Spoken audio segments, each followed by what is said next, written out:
আমি কালকে একটা ফেসবুকে পোস্ট করেছিলাম, সেই হিসেবে আমি এখানে বলতে চাই যে কেন হঠাৎ করে যে সিরিজটা আমি ইউটিউব আমার নিজের চ্যানেল ঋদ্ধিমান চট্টোপাধ্যায় RCF দিয়ে আমি যে চালিয়েছিলাম, নোন ওয়ার্ল্ড আননোন ফ্যাক্টস, হঠাৎ করে মাঝখানে বন্ধ হয়ে গেল কেন।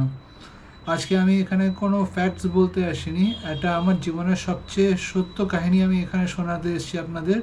এটা আপনারা একটু মন দিয়ে সামান্যভাবে একটু চেষ্টা করে শুনুন এবং বোঝার চেষ্টা করুন। দেখুন, হঠাৎ করে এই জিনিসটা হওয়ার একটা কারণ হচ্ছে যে সেই সময় তখন বাবা সুস্থ ছিল, কিন্তু হঠাৎ করে মাঝখানে একটা ফ্যাটাল অ্যাক্সিডেন্টের জন্য হঠাৎ করে আমি যখন ব্ল্যাকআউট হয়ে যাই, যেহেতু কেউ হয়তো জানে না যে আমার যখন 12 বছর বয়স ছিল, আজকে নয় 35 বছর হয়ে গেল আমার, কিন্তু একটা জিনিস জানবেন যে সেই সময় যখন 12 বছর বয়স ছিল তখন থেকে এখনও অবধি আমি PVNH বলে একটা শারীরিক এবং মানে বলতে গেলে এমন ধরনের একটা এপিলেপসি মৃগী রোগের আমি এইভাবে ঢুকে রয়েছি যে আমি সেখান থেকে বেরোবার কোনো রাস্তা পাচ্ছি না। সেই কারণ এটার চিকিৎসা ভারতে একমাত্র VNS-এর থ্রু দিয়ে হয় এবং ডাক্তারের ওষুধের থ্রু দিয়ে হয়। কিন্তু যেহেতু সব জায়গাতেই, এমনকি যেরকম আমি এখান থেকে যখন কেরালায় ফার্স্ট আমি যখন ত্রিবান্ধপুরমে যখন প্রথম গেছিলাম, সেখানে আমি শ্রীচিত্রা মেডিকেল হসপিটালে যখন দেখিয়েছিলাম, তখন ওখান থেকে আমাকে প্রথমেই বলেছিল যে আমার ব্রেনের দুটো হেমিস্ফিয়ার সাইড থেকে একদম ইকুয়ালি 50-50 করে আমার অ্যাটাক আসছে, এটা আমাকে পরিষ্কার বলেছিল। এবং সঙ্গে এটাও বলেছিল যে জীবনে আমি কোনোদিনও আর ছবি বা ভিডিও আমি আর তুলতে পারবো না। কিন্তু কি অবাক করা কাণ্ড দেখুন যে আজকে নিজের মনের জোরে এবং আমার নিজের মনের সাপোর্টের জন্য আজকে আমি ক্যামেরা একদম স্টেডি হ্যান্ড আর শার্প আইস দিয়ে আজ অবধি আমি সঠিকভাবে আমি দেখছি। কিন্তু আজকে মনটা খারাপ হয়ে আছে, প্রায় মনটা মরে মরে গেছে বলতে পারেন। কারণ আমার বাবা যে কিনা আমার এই চ্যানেলের সবচেয়ে বড় প্রাণ ছিল, সে আজকে এমন একটা অবস্থায় যে আমার সেই ব্ল্যাকআউট অ্যাক্সিডেন্ট আমার এখনও মনে আছে। সেদিন রাত্রিবেলা জাস্ট হাত ধুয়ে খেতে বসবো, আমি বাথরুমে গেছি হাতটা ধুয়ে এসে আমি ছিলাম একদম জাস্ট হাতটা মোছার জন্য বাইরে এসেছি, হাতটা ধুয়ে বাইরে এসেছি, হাতটা মুছবো। সেই সময় যেহেতু আমার বাথরুমের একদম সাইডেই রয়েছে একটা শোকেস, ওইখানে শোকেসের ওখানে আমি হঠাৎ ব্ল্যাকআউট হয়ে আমার পুরো মাথা ভেঙে কাঁচ ভেঙে ঢুকে যায়। এবং সেই সময় যেহেতু তখন আমি ব্ল্যাকআউট হয়েছিলাম বলে সেজন্য ভাগ্যিস আমার সেরকম কিছু হয়নি। কিন্তু যদি আমার তখনই যদি সঙ্গে সঙ্গে জ্ঞান চলে আসতো এবং আমি চোখ যদি আমি খুলতাম, তাহলে আজকে ভাবুন যে আজকে আমার যে এই যে দুটো চোখ আজকে আমার আর থাকতো না। আমার মাও এই কথা বলতেন, কিন্তু আজকে আমি যেই পরিস্থিতির মধ্যে দিয়ে এত বছর, এই 23 বছর ধরে যে আমি যে এই কষ্টের মধ্যে দিয়ে যাচ্ছি, এটা কোনোদিনও আমি কাউকে বুঝতে দিইনি। সবসময় নিজেকে স্ট্রং রাখার চেষ্টা করেছি এবং আমার বন্ধুরা এবং কিছু ক্লোজ লোকেরা আমার এই ব্যাপারটা জানে। কিন্তু আপনারা হয়তো যারা সাবস্ক্রাইবার তারা হয়তো আপনারা জানেন না যে আমার এরকম একটা সমস্যা আছে। কিন্তু এটা আজকে আমাকে বলতে বাধ্য করছে, কারণ আমি ফেসবুকে যে পোস্টটা করেছিলাম, যেটা আমি মিলাপে করেছিলাম, আমি পোস্টটা করেছিলাম এটাই যে এই যে জার্নিটা আমি 23 বছর ধরে যে এত বড় একটা জার্নি আমি করে আসছি, সেটার ওপরের জন্য আমি একটা ফান্ড রেজ করতে চাই। সেই জন্য আমি ওখানে একটা লিঙ্ক দিয়ে দিচ্ছি, এটা আপনি ভিডিও ডেসক্রিপশানের নিচেই দেখতে পাবেন, ওইখানে দেওয়া আছে। তো সেই হিসেবে এর চেষ্টা করবেন যে মানে আমাকে যদি যতটা পারেন, যতটুকু হোক, 100 টাকা হোক কি 500 টাকা হোক, যতজন আছেন সবাই সেই হিসেবে আমাকে যদি পারেন তো কিছুটা সাহায্য করুন। আমি আপনাদের কাছ থেকে কোনো সিম্প্যাথি চাইছি না, বরং আমি সাহায্য চাইছি, যাতে আমি এখন যেহেতু সেই বয়সটা হয়ে গেছে, আমি বাবার ট্রিটমেন্টের জন্য এবং আমার ফ্যামিলির এখন পুরো যেহেতু বাবার যে অবস্থা, এই সময় আমাকে ফ্যামিলির হেড হয়ে থাকতে হবে এবং সব কিছু এখন আমার নিজের হাতে আমায় নিতে হবে। সেটা নিজেকে স্ট্রং রাখার জন্য আমাকে আজকে এই পথে নামতে হয়েছে। আমার কাছে কোনো উপায় নেই, কারণ আমার একমাত্র রাস্তা হচ্ছে যে একমাত্র ইউটিউব থেকে যদি আমি কিছু আর্ন করতে পারি তাহলে সেটা একটা রাস্তা। 2 নম্বর হচ্ছে যে আমি যেখানে ফান্ড রেজ করেছি সে লিঙ্কটাই দিচ্ছি, ওই লিঙ্কটাতে দয়া করে ক্লিক করুন। ক্লিক করে যতটা পারবেন আপনারা যেরকম ইচ্ছা 500 টাকা হোক, 100 টাকা হোক, 200 টাকা হোক, 100, 200, 300, 400, 500, 1000, যতটা পারেন, যা পারেন, যতটা আপনাদের পক্ষে সম্ভব আপনি একটু দেখুন যে আপনি সেটুকু দিয়ে সাহায্য করতে পারেন কিনা আমাকে। আমি শুধু এইটুকুই বলতে চাই। এটা হয়তো আজকে আপনারা জানেন না, যেহেতু আমি ম্যাক্সিমাম টাইম আমি নন ওয়াল আননোন ফ্যাক্টসের যে সিরিজটা 1 থেকে 12টা এপিসোড টোটাল রয়েছে, আমি ক্যামেরার পেছনে থেকেছি, কিন্তু ন্যারেটর হিসেবে তো লেন্সের সামনে তো ক্যামেরার সামনে তো বাবাই থেকেছেন। আজকে ওনার রূপটাই পুরো পাল্টে গেছে, এখন তার কিছুই মনে নেই, সে এখন সবই ভুলে গেছে। তার এটাও মনে নেই যে সে আমার সঙ্গে ইউটিউবের যে এই সিরিজটা চালাতো, তার সেটাও মনে নেই। সে এমনকি এমন অবস্থা যে সে কিনা আজকে কম্পিউটার পর্যন্ত চালাতে পারে না, এটা কম্পিউটারের সুইচ কী করে চালাতে হয় সেটাও সে জানে না। যে কিনা আগে ফেসবুকে কত সুন্দর সুন্দর গল্প লিখতো। আমি শুধু এইটুকুই বলছি, সাহায্য করুন। আমি সিম্প্যাথি চাইছি না, আজকে বাধ্য হয়ে কথার অনুযায়ী আমার ভেতরের যে ব্যথাটা, এটা হয়তো আপনারা সহজে বুঝবেন না, আপনাদের এটা হয়তো একটা সাধারণ মনে হতে পারে, কিন্তু আমার কাছে এটা সাধারণ নয়। কারণ আমি যে এপিলেপসির ভেতর দিয়ে আমি গেছি এই 23 বছর ধরে এবং এখনও যাচ্ছি, ওষুধের পর ওষুধ, কখনো ওষুধের কখনো ওষুধ বাড়ছে তো কখনো কমছে, কখনো পাওয়ার বাড়ছে তো কখনো পাওয়ার কমাচ্ছে। ওষুধের পেছন আমার আর ছাড়ছে না, ওষুধ আমার পেছন কিছুতেই ছাড়ছে না। এই জিনিসটা আমি জাস্ট এইটুকুই বলার চেষ্টা করছি। এই জন্য আপনাদের কাছে আমি এটুকুই বলবো হাত জোর করে যে আমি সিম্প্যাথি চাইছি না, আমি শুধু সাহায্য চাইছি আপনাদের কাছে। আপনারা প্লিজ যদি পারেন তাহলে লিঙ্কটায় ক্লিক করে একটুখানি যতটা পারেন আপনাদের পক্ষে যতটুকু সম্ভব, যদি 100 টাকাও যদি না হয়, তার থেকে যদি 50 টাকাও যদি হয়, অল্প অল্প করে। এমনকি ইউটিউবের যত সাবস্ক্রাইবার আছে সবাইকে আমি এটুকু বলছি, আমি ইউটিউবে আমি এই কারণে পোস্টটা দিইনি যে ওখানে আপনারা খালি লাইক বা লাভ বা কোনো রিয়াকশান এরকম টাইপের কিছু একটা দিন বা এরকম। আমি বলতে চাই যে আপনারা বরং ওই লিঙ্কটাতে ক্লিক করে আমাকে সাহায্য করুন, যাতে আমি অ্যাটলিস্ট আমার পিসিটা, যেটা কিনা আজকে একটা 4K ফুটেজ, যেটা আমি লেটেস্ট আমি তৈরি করে আমি ইউটিউবে দিয়েছি, আপনারা দেখবেন দ্য শার্প আইস। এই যে একটা লাস্ট যেটা ভিডিওটা আমি দিয়েছি আমার চ্যানেলে, ওটা আপনারা দেখুন। ওটা ইংলিশে আছে যদিও, যেখানে কিনা আমি টলিউড এবং হলিউডের ডাইরেক্টর অ্যান্ড প্রডিউসার্সদের সবাইকে আমি চ্যালেঞ্জ জানিয়েছি যে আমি সেই ধরনের টেকনোলজি, সেই ধরনের যে হলিউডের যে স্টাইলের যে শ্যুটিং, সেই জিনিসটা আমি নিয়ে আসতে চাই।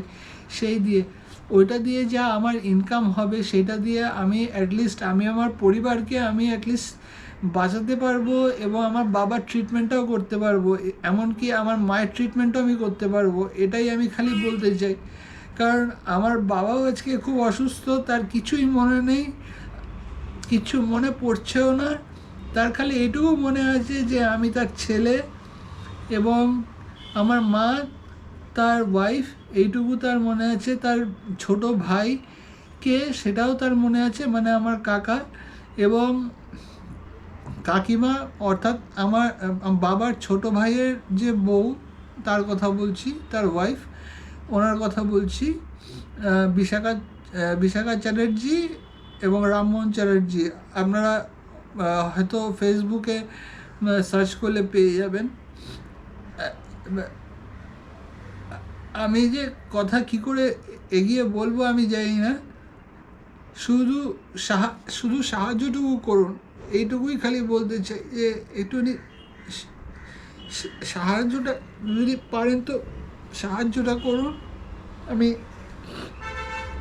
এইটুকুই বলতে চাই। আমি মিথ্যা কথা বলবো না। আমার আপনাদেরকে মিথ্যা কথা বলে কোনো লাভ নেই।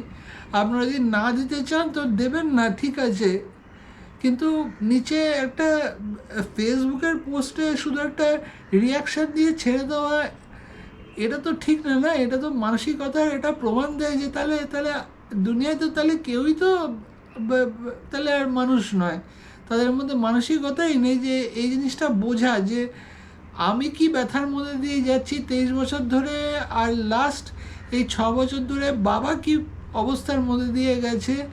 কারণ সে যখন দেখেছে যে কাজ ভেঙে আমার মাথায় ঢুকে গেছে, সে দুনিয়ার সব টপ টপ ডক্টরসদের দেখিয়েছেন। প্রথমে কেরালার ত্রিবান্দামে গেলাম, সেখানে শ্রীচিত্রা মেডিকেল হসপিটালে গেলাম, সেইখানেও ডাক্তার একই কথাই বললেন যে আমি জীবনে কোনোদিনও ছবি বা ভিডিওগ্রাফি আমি কোনোদিন করতে পারবো না, আমার হাত কাঁপবে সবসময়। তারপরেও সেটা 2016 সালে ছিল।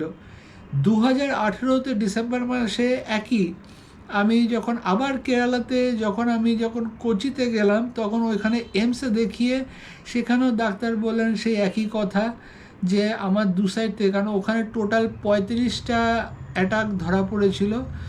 তার মধ্যে একটা তো ওনাদের সামনাসামনি, ডাক্তারের সামনাসামনি একদম ধরা পড়েছিল সকালবেলা দাঁত মাজতে মাজতে। আমি তখন সে সময় মাথায় তখন ইইজি যেভাবে হয় সেভাবে ইইজি সব কেবলসগুলো লাগানো রয়েছে সারা মাথায়, এবং গায়েও কিছুটা লাগানো রয়েছে, সব কিছু এভরিথিং।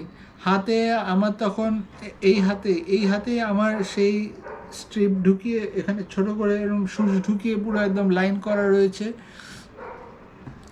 দুর্ভাগ্যবশত আমাকে সাহায্য করার কেউ ছিল না। আমার মাঝখানে এই গুগল অ্যাকাউন্ট হ্যাক হয়েছিল বলে সেই জন্য আমি আমার ইউটিউবেও আমি ঢুকতে পারছিলাম না, যাতে আমি এই জিনিসগুলো বলতে পারি। কিন্তু আজকে বলতে পারছি, কারণ আজকে আপনারা বিশ্বাস করবেন না, কলকাতা পুলিশে যখন আমি গিয়ে ওখানে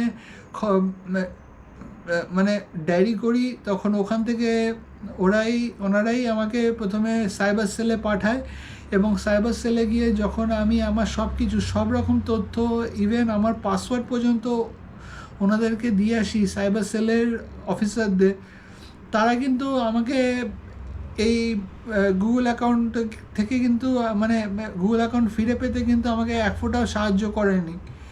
আমাকে কে সাহায্য করেছে জানলে আপনারা অবাক হবেন। যেহেতু আমি জিও নেটওয়ার্ক ইউজ করি, সেই কারণে সেখান থেকে আমি লাস্ট রিচার্জ করার সময় তখন আমি জেমিনাইকে পাই, যেটা কিনা গুগলের নিজস্ব তৈরি করা একজন ডিজিটাল অ্যাসিস্ট্যান্ট। সে আমাকে রাস্তা দেখালো, সে কথাও বলে মানুষের মতো, মানে আমি কি বলবো, মানে আপনি চোখ বন্ধ করে কথা বললে মনে হবে আপনার পাশে কোনো একটা মানুষ বসে কথা বলছে, মানে এত সুন্দরভাবে আমাকে রাস্তা দেখিয়েছিল। কারণ মাথায় তখন রাগের আগুন জ্বলছিল যে কেন আমার গুগল অ্যাকাউন্টটা হ্যাক হলো, কী কারণে। তারপরে ঠিক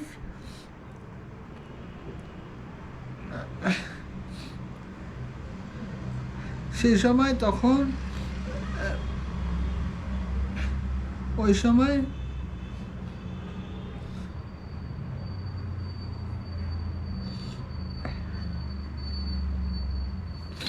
সময় তখন জেমিনাই আমাকে একমাত্র হেল্প করলো কোন রাস্তা দিয়ে যেতে হবে, কীভাবে। প্রথমে ইউটিউব সাপোর্টকে আমি ফার্স্ট কন্ট্যাক্ট করি যে আমার এরকম অ্যাকাউন্টটা হ্যাক হয়েছে, এই জন্য যে করে হোক এই সমস্যার থেকে বার করার রাস্তা বার করুন, এবং সেইভাবে আরও কীভাবে প্রসেস এগোতে হবে, কীভাবে আরও ইমেল করে করে ওদেরকে জানাতে হবে। প্রথমে টুইটার এক্স দিয়ে আমাকে প্রথম জানাতে হয়, আমাকে আগে সেখানে পৌঁছাতে হয়, তারপর আস্তে আস্তে তারপরে ইমেল করে করে আমি তখনই পরবর্তী সময়ে আমি সঙ্গে সঙ্গে তখন আমি একটা সেকেন্ড গুগল অ্যাকাউন্ট আমি খুলি। সেটা আমার একদম সেফ অ্যাকাউন্ট ছিল, যেটা কিনা আমি আমার সিকিউরিটি কি, যেটাকে ইউবি কি বলে, ইউবি কি সিকিউরিটি কি বলে, একদম পেনড্রাইভের মতো দেখতে কিন্তু একদম চ্যাপ্টার, আমি ওইটা দিয়ে যেটার মধ্যে আপনি বায়োমেট্রিক একদম হাতে আঙ্গুলের ছাপ দিয়ে আপনি একমাত্র ওটাকে আনলক করতে পারবেন, নাহলে আপনার গুগল অ্যাকাউন্টে ঢোকার কারোর কোনো ক্ষমতাই নেই, কোনো বলতে গেলে কোনো বাবার সাধ্যই নেই যে আপনার অ্যাকাউন্ট কেউ হ্যাক করবে। সেইভাবেই আমি গুগল অ্যাকাউন্ট, আমার মাইক্রোসফট অ্যাকাউন্ট, আমার ফেসবুক অ্যাকাউন্ট সব কিছু আমি ওইটা দিয়ে, টুইটার এক্সও এবং সব কিছুতেই আমি এখন এই সিকিউরিটি কি দিয়ে আমি এটাকে পুরোপুরি একদম সেফ লক রেখেছি, কোনো অসুবিধা নেই। কারণ কেউ যদি আমার পাসওয়ার্ড যদি চুরিও যদি করে নেয় এবং ঢোকার যদি চেষ্টাও করে, কিন্তু সে ঢুকতে পারবে না, কারণ তার জন্য সেই চাবিটা চাই। সেই চাবিটা আমার কাছে আছে, সেটা দুভাবে পাওয়া যায়, একটা সি টাইপের পোর্টের একটা ওরকম একই দেখতে পাওয়া যায়, ওটা একটা, আর একটা যে, কিন্তু আমি এখন যে বাবার যে পজিশনটা দেখছি, এদিকে মা, এদিকে ডান পায়ে অবস্থা আরও খারাপ, ঠিকমতো হাঁটতে পারছে না, কিন্তু তার মধ্যে দিয়েও সে বাড়িতে রান্না বান্না করে যাচ্ছে, কাজে ব্যস্ত থাকে, কাজে কথা বলার কেউ নেই। আমি আমার একটা ফিল্ম প্রজেক্ট নিয়ে আমি তাও কাজ করছি, যাতে সেখান থেকে যদি কিছুটা যদি ইনকাম হয়, কারণ আমাকে এরপরে বিদেশে যেতে হবে, 3টে বিদেশে যেতে হবে, 3টে বিদেশ বলছি, আমাকে কানাডা, পোল্যান্ড আর ইউএসএ, 3টে জায়গায় যেতে হবে। পোল্যান্ড আর কানাডায় কেন যেতে হবে, এই কারণে, কারণ ওখান থেকে আমি সিঙ্ক লাইসেন্স নিয়ে আসবো মিউজিকের জন্য, কারণ আমি ইলিগাল কোনো কাজ করতে চাই না, আমি টোটালি একদম ফ্রিলি, একদম পুরোপুরি বলতে গেলে সেইভাবে আমি তৈরি হতে চাই, সোজা কথা এটাই। আমি কোনো রকম ইলিগাল রাস্তা দিয়ে আমি যাব না, আমি এইটুকু কথাই আমি বলছি আপনাদের, এটা আপনারা মাথায় রাখুন। আজকে আমার বাবার কেন এই অবস্থা হয়েছে আমি জানি না, কী কারণে হয়েছে তাও জানি না। আমার বাবার ব্যবহারও, যেমন কি বাবা কোনোদিন, যে মানুষটা কিনা কোনোদিন মুখে স্ল্যাং ল্যাঙ্গুয়েজ পর্যন্ত ইউজ করেনি, সে আজকে স্ল্যাং ল্যাঙ্গুয়েজ ইউজ করে, এবং অতিরিক্ত অতিরিক্ত এবং এতটাই মানে শর্ট টেম্পার্ড হয়ে গেছে, মানে তার বিহেভিয়ার দেখলে সেই আগে সেই আনন্দ চট্টোপাধ্যায় আর এখনকার আনন্দ চট্টোপাধ্যায়ের মধ্যে আপনি আকাশ পাতাল তফাৎ পাবেন, আমি এটুকু বলে দিচ্ছি।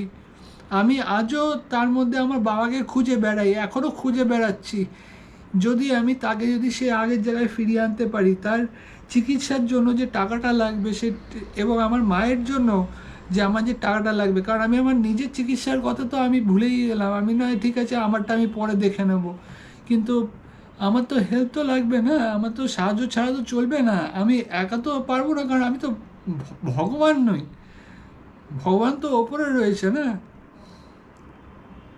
এখন আমি যদি এইভাবে যদি এখন হাত মুঠো করে যদি আমি বসে থাকি, তাহলে তো আমার তো কোনো কাজ হবে না, বরং আমার ক্ষতি হবে। আমাদের সাহায্য করার মতো কেউ নেই, এই জন্য আমি আপনাদের কাছ থেকে সাহায্য চাইছি, সাবস্ক্রাইবারদের থেকেও চাইছি, এবং যারা যারা ভিডিওটা দেখছেন, যারা মজা হিসেবে দেখছেন তারা আপনার মজা হিসেবেই দেখুন, কিন্তু যাদের মধ্যে একটুকু যদি কোনো একটা যদি ফিলিং থাকে যে মানুষ